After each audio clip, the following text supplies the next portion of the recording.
नमस्कार। किशोर न्याय अधिनियम में किशोरों के लिए अलग-अलग वर्ग हैं। एक तरफ जिनके कल्याण, सुधार, पुनर्वास और समाज में पुनः एकीकरण की व्यवस्था की गई है, तो दूसरी तरफ समाज के हित को किशोरों की हिंसक गतिविधियों से बचाने के लिए यह अधिनियम बनाया गया है। आज हम किशोर न्याय अधिनियम के अंतर्गत 16 से 18 वर्ष की आयु वर्ग के कानून से संघर्षित बच्चों के मामले में अपनाई जाने वाली कानूनी प्रक्रिया को विस्तार से समझेंगे। 2012 के निर्भया मामले के बाद जनता के भारी विरोध के परिणाम स्वरूप न्यायमूर्ति वर्मा समिति की सिफारिशें सामने आई, जिन्होंने 2015 के अधिनियम को आकार दिया। 2015 में संशोधन के माध्यम से किशोर न्याय अधिनियम में बच्चों की एक विशेष श्रेणी को शामिल किया, जिसमें 16 से 18 आयु वर्ग के बच्चों के साथ अलग व्यवहार किया जाएगा। किशोरों के साथ भेदभावपूर्ण व्यवहार के लिए कुछ शर्तें जरूरी होती हैं। पहली कि किशोर की आयु 16 वर्ष पूरी हो चुकी हो और किशोर पर जघन्य अपराध करने का आरोप हो। जघन्य अपराध में वो अपराध शामिल हैं जिनके लिए न्यूनतम सजा 7 वर्ष और उससे अधिक कारावास होता है। ऐसे मामले जिसमें किशोरों के साथ अलग व्यवहार की आवश्यकता होती है, किशोर न्याय बोर्ड द्वारा प्रारंभिक मूल्यांकन किया जाता है। प्रारंभिक मूल्यांकन के लिए धारा 15 के अंतर्गत 3 मापदंड दिए गए हैं। पहला, अपराध करने की मानसिक और शारीरिक क्षमता। दूसरा, अपराध के परिणामों को समझने की क्षमता। तीसरा, वे परिस्थितियां जिसमें बच्चे ने कथित तौर पर अपराध किया है।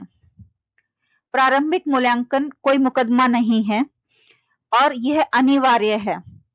बोर्ड के समक्ष बच्चे की पहली प्रस्तुति की तिथि से 3 महीने की अवधि के भीतर प्रारंभिक मूल्यांकन का निपटारा किया जाना होता है। प्रारंभिक मूल्यांकन के बाद किशोर न्याय बोर्ड आदेश पारित करता है, जिसके द्वारा यह तय किया जाता है कि कानून के साथ संघर्ष कर रहे 16 से 18 वर्ष की आयु वर्ग के किसी बच्चे जिसने जघन्य अपराध किया है पर बाल न्यायालय द्वारा वयस्क के रूप में मुकदमा चलाया जाएगा या बोर्ड द्वारा स्वयं उसे बच्चा मानकर मुकदमा चलाया जाएगा। अब हम जानेंगे कि प्रारंभिक मूल्यांकन आदेश का क्या प्रभाव होता है। यदि बच्चे को वयस्क के रूप में मुकदमे के योग्य पाया जाता है तो मामला बाल न्यायालय में स्थानांतरित कर दिया जाता है। ऐसे केसेस में आजीवन कारावास तक की सजा हो सकती है और दोष सिद्धि से जुड़ी हुई अयोग्यता का सामना करना पड़ता है, जैसे रिकॉर्ड का नहीं हटाया जाना। पर यदि बच्चे को वयस्क के रूप में मुकदमा चलाने के लिए उपयुक्त नहीं पाया गया है तो मामला किशोर न्याय बोर्ड के पास ही रखा जाता है, जिसमें अधिकतम 3 वर्ष तक की सजा हो सकती है और दोष सिद्धि से जुड़ी अयोग्यता को हटाया जाता है, जैसे रिकॉर्ड को हटाना। अब हम प्रारंभिक मूल्यांकन के कुछ महत्वपूर्ण पहलू के बारे में जानेंगे। बच्चों का वयस्क के रूप में मुकदमा चलाने की आवश्यकता के लिए आदेश पारित करते समय कारण बताया जाना अनिवार्य है। अंतिम आदेश के समय प्रधान मजिस्ट्रेट सहित कम से कम 2 सदस्य उपस्थित होने चाहिए।